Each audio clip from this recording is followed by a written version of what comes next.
Willkommen bei Verlauf der Geschichte. An einem Punkt, an dem Geld, Macht und Geschichte aufeinandertreffen. In jener komplexen Welt, in der nicht so einfach ist, wie es scheint. Während die Welt auf Lithium fokussiert war, bestätigte Samsung still und leise eine unerwartete technische Revolution. Weder gab es große Schlagzeilen, noch brach Panik an den Märkten aus. Lediglich in den technischen Details einer neuen Batterieproduktionslinie tauchte eine unscheinbare Information auf. Doch wer genauer hinsah, erkannte eine unbequeme Wahrheit. Die größte Rohstoffkrise der Energiewende steht bevor. Und der Auslöser ist nicht Lithium, sondern Silber. In der vergangenen Woche fiel der Silberpreis auf $61. Banker atmeten erleichtert auf, während Spekulanten in Verkaufspositionen wechselten. Gleichzeitig bestätigte Samsung SDI, einer der führenden Batteriehersteller der Welt, die technischen Spezifikationen seiner neuen Festkörperbatterie. Reichweite: über 900 Kilometer. Ladezeit: nur 9 Minuten. Die Medien feierten diesen großen Durchbruch. Doch niemand fragte nach den Kosten. Niemand stellte die entscheidende Frage: Welches Material steckt hinter diesem Wunder? Die Antwort ist eindeutig in Patentschriften sowie in Forschungsarbeiten aus Seoul und Tokio dokumentiert.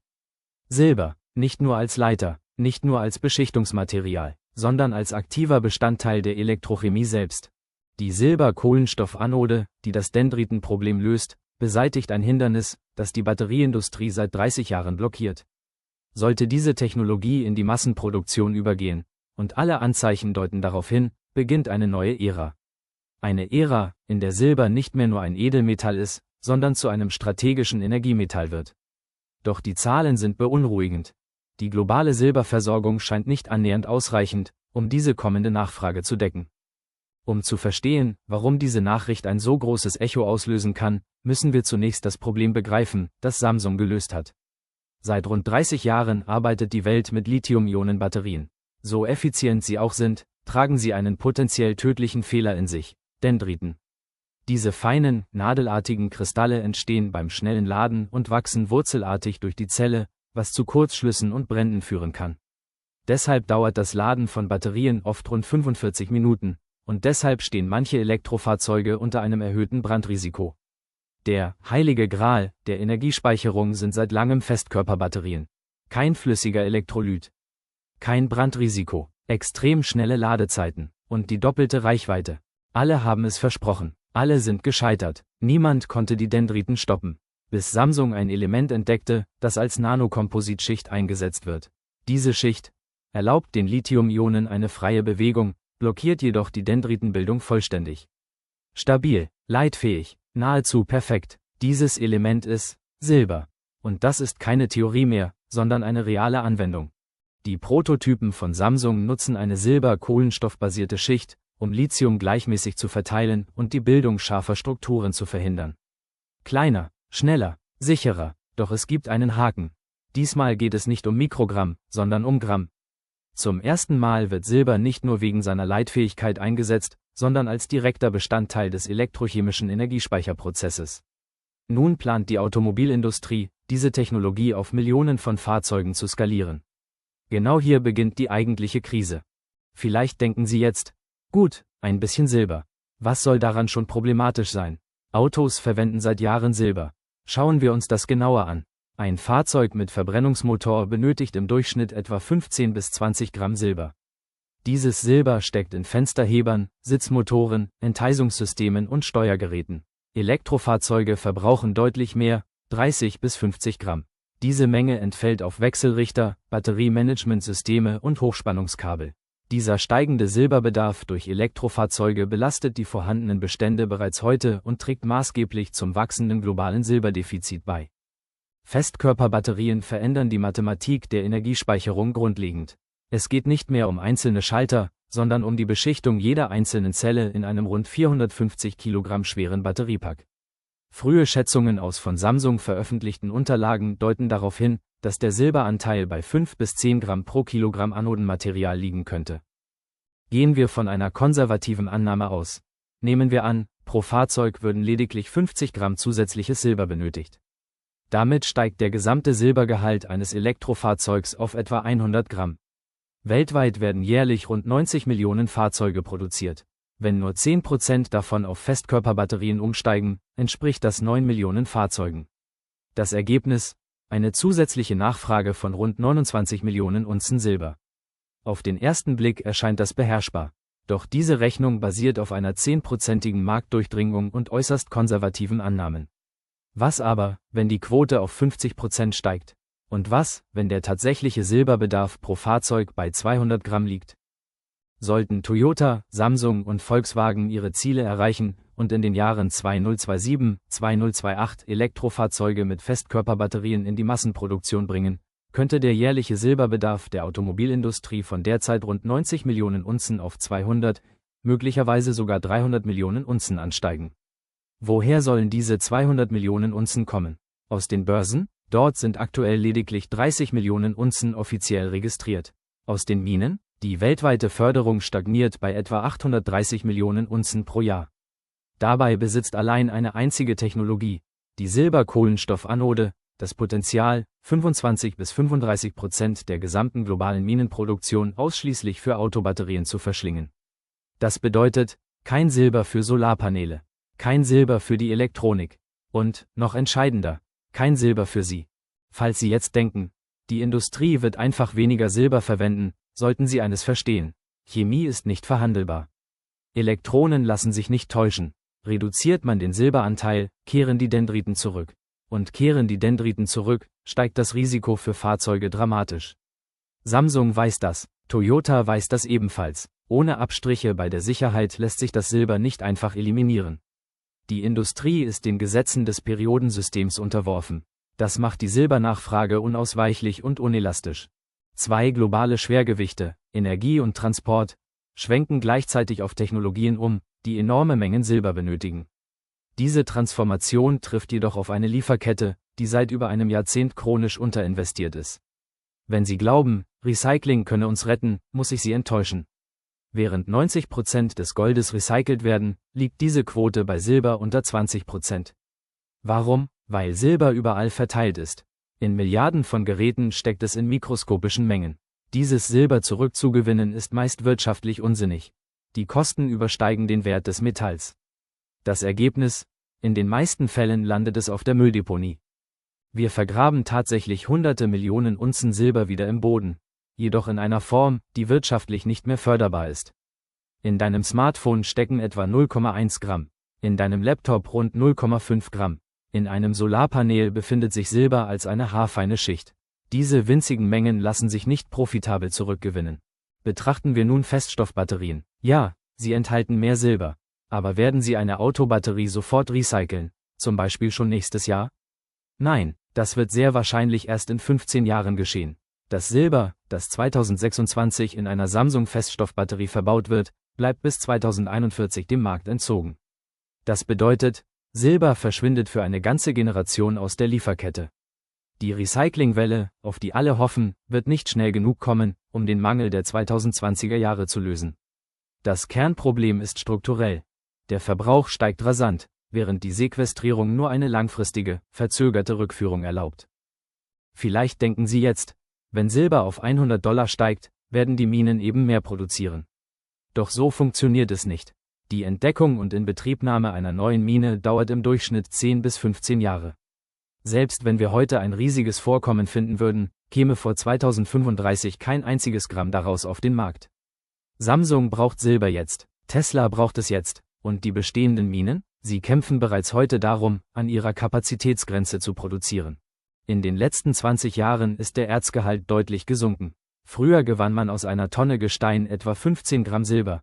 Heute erreicht man oft nicht einmal 4 Gramm. Um die gleiche Menge Silber zu fördern, muss inzwischen 4-mal mehr Material bewegt werden. Das bedeutet mehr Dieselverbrauch, mehr Wasserbedarf und mehr Arbeitsaufwand.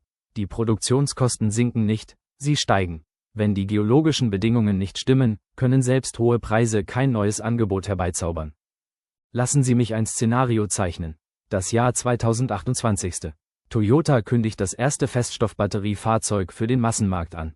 Ein Wendepunkt für die Automobilwelt, die Medien feiern die Innovation euphorisch. Kurz darauf jedoch sickert ein technisches Detail durch.